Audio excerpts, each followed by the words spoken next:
Fitin10 Nation, it is day 18. Day 18 of the Fitin10 Challenge. I just remember now I've got to put up the link for your scans, which are coming at the end of this week. So I'm going to set it up for Friday morning between 7:15 and 8:15, and I'll also run it on Saturday between 9 and let's say 10:30. The scan and a quick discussion. Generally make these appointments 10 minutes long, and that's enough time. The scan itself, as you know, takes all of 30 seconds. So stay tuned.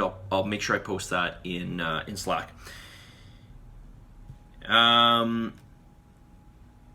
Fitbit activity. Listen, if MyFitnessPal is taking some Fitbit information for the energy that you're burning for the day, and then it's offsetting your calories for that, let's not get into this. Just ignore it, okay? I've already accounted for all of that. So don't start taking away or start adding in more energy or more food. Not that many of you are. Not that many of you want to do that. I've only had one person say that they're actually really hungry. Typically, people tell me that they're full. That happens every challenge.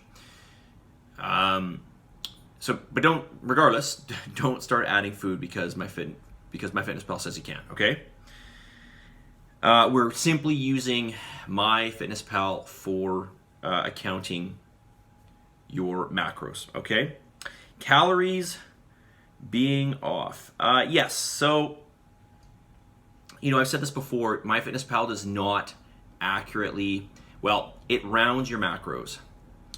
So, it rounds your calories based on your macros. So you might put all your macros in for a meal, let's say, and the meal is, 142 calories. It's going to round it to 145 or 140. I can't remember if it's near 5 or 10. But it rounds is the point, okay? So your calories will never match exactly. So just shoot for getting your macros. Okay, if you get your macros, you've got your calories, okay?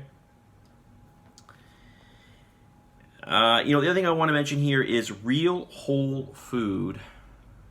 Try to focus on real whole food as much as possible and get a serving of protein every meal, because I know this is the hard part for people. Protein is the most satiating, the most filling food. But when it comes to fat loss, this is key. Okay, this is key. It will make your fat loss journey much easier. Okay, let's get into some questions here. So,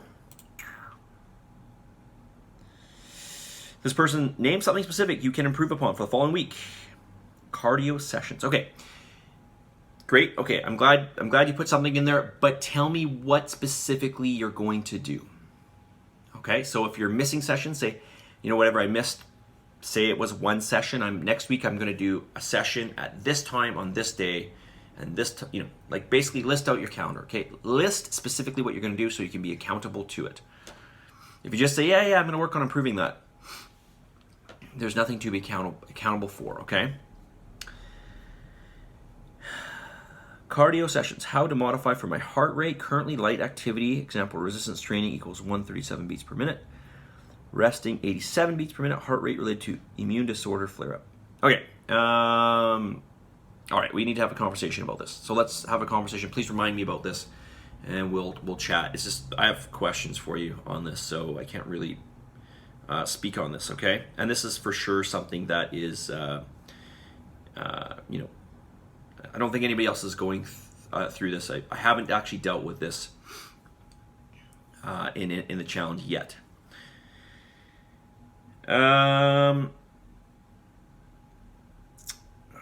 What does progress look, feel like for ecto, endo, meso? Challenges unique to type, especially during the first 2 weeks? Question mark.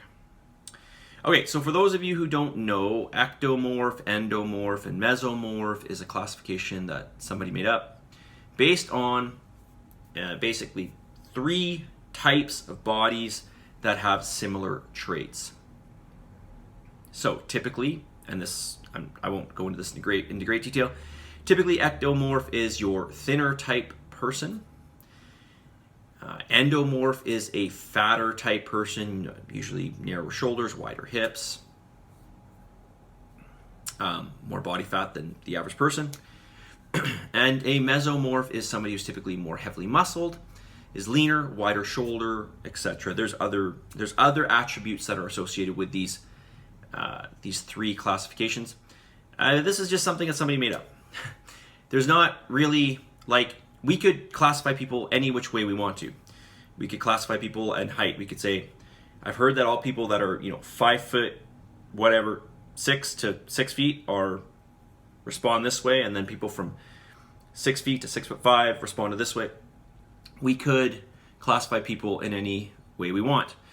Generally speaking, when we're looking at an endomorph, it's just so somebody who's, say, overweight, it is a reflection of their lifestyle.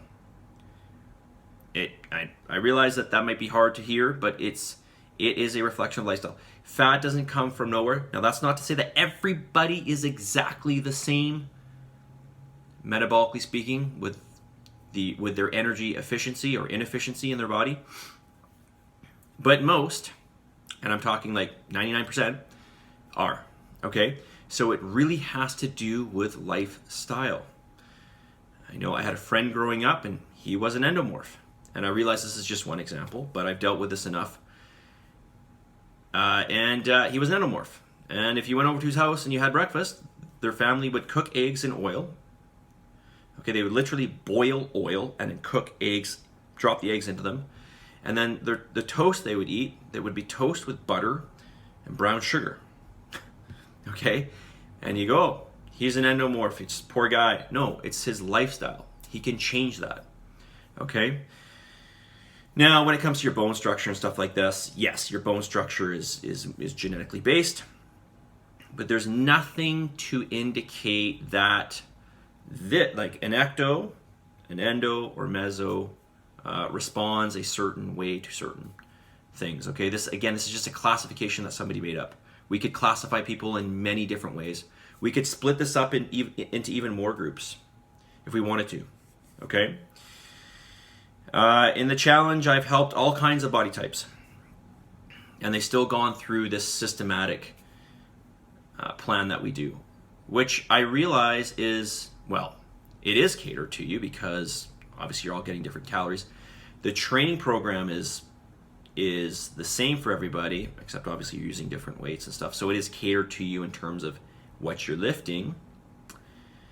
But ultimately what we want to do here is make sure when we follow, if we're talking about fat loss, especially long-term fat loss, we want to increase lean muscle mass, okay, or lean body mass, I should say.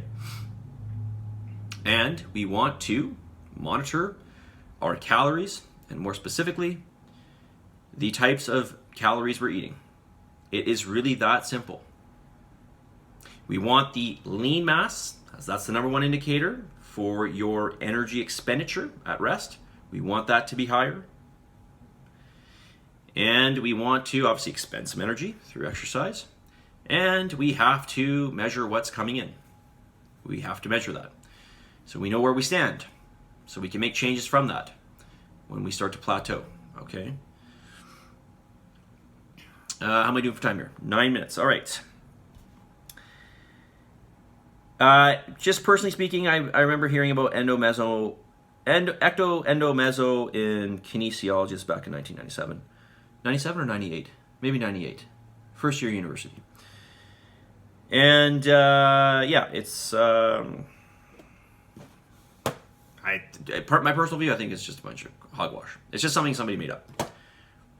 That hasn't been proved. There's no proof behind it. Okay. All right. Message of the day. We got to get the message of the day.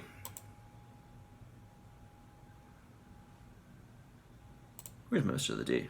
Message of the day, where are you? Where are you? All right. Listen, it's a simple one, but it is something I really want you to focus on. Progression, not perfection. Working towards perfection is important, of course. Progression should be the number one focus though. Every week, or if you like every day, you can ask yourself, let's say every week, because that sounds a little more fair. Every week you can ask yourself, where within this challenge can I improve? And surely there's probably going to be somewhere where you can improve. So let's focus on that. But also, for those of you who are starting to weight train, and you might see other people in the class who have been there for a while, and they're lifting more than you, they were once in your shoes. So they just progressed to where they were. They didn't start there. So I'm sure you understand that. But I want to remind you that it is a game, or better yet, it is a consistency thing over time, right? It is a consistency over time. If you keep lifting weights, you will get slowly stronger. Your lean body mass will go up. Your body fat will go down. You will feel a little bit younger. You'll definitely feel a lot more energetic, for sure. Okay? Positive energy, positive vibes, believe in yourself, and for the love of God, give some gratitude, and I'll talk to you guys all very soon. Day 18, and I got to get to the calendar to book, calendar, so you can book your scans, okay? So stay tuned for that. Talk to you all soon. See you guys.